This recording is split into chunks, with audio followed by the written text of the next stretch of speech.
गंदगी, कचरा, यात्रियों के बैठने का भी नहीं ठीक से इंतजाम, गर्मी के दिनों में गर्म हवाओं से परेशान यात्री, पाकी सफाई की कमी, ऐसे कई शिकायतों वाले बीजापुर बस स्टैंड की ट्रांसपोर्ट मंत्री रामलिंगा रेड्डी और मैनेजिंग डायरेक्टर के बीजापुर दौरे के बाद इन परेशानियों को दूर करने की दी गई डायरेक्शन पर हो रहा है काम। सुबह होते ही बस स्टैंड में सफाई कर्मचारी मौजूद, यात्रियों के लिए बैठने और ठंडी हवाओं के साथ हर प्लेटफॉर्म पर पंखे बिठाए गए हैं। केएसआरटीसी विभाग की ओर से पूरे बस स्टैंड में चारों तरफ सीसीटीवी कैमरा, इस पूरे व्यवस्था से खुश नजर आ रहे हैं यात्री।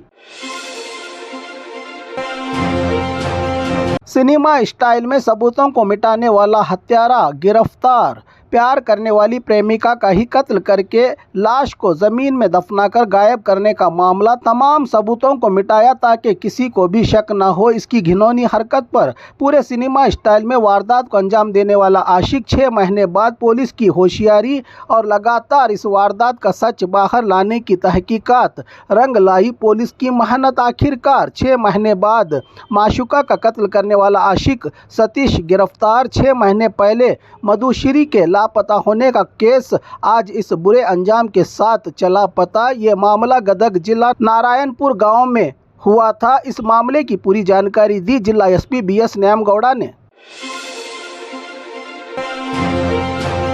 गंदा पानी पीने से गांव के 30 लोग बीमार। रायचूर जिला के भूदन लद्दी गांव का ये मामला, पिछले कई सालों से गांव को सप्लाई होने वाले पीने के पानी की टैंक साफ ना करने का नतीजा।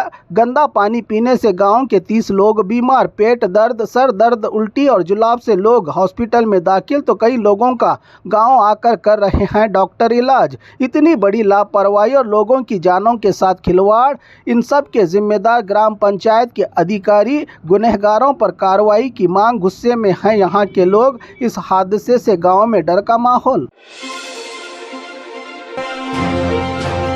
मंगलुरु में सैलाब जैसे हालात, पानी में लोगों के दिन और रात। मंगलुरु में भारी बारिश, अचानक हुई मूसलाधार बारिश के चलते मंगलुरु का पंपवेल सर्कल एक बार फिर डूबा पानी में। जगह जगह ट्रैफिक जाम, बाइक, बस और गाड़ियां यहां से गुजरने के लिए कर रही हैं संघर्ष। इमरजेंसी एम्बुलेंस भी फंस गई है पानी में। पानी की शिद्दत को काबू में करने मकामी एडमिनिस्ट्रेशन नाकाम।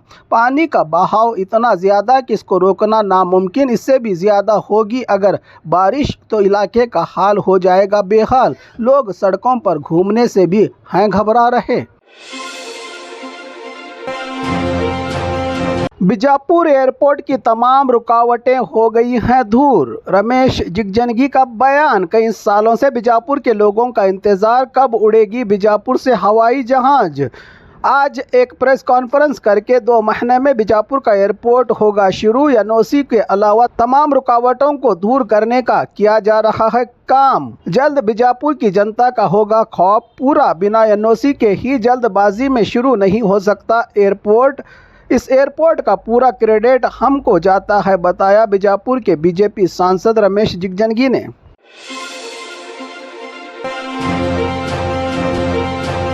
और खबरों के लिए देखते रहिए 4 टीवी न्यूज़ कर्नाटक एक्सप्रेस।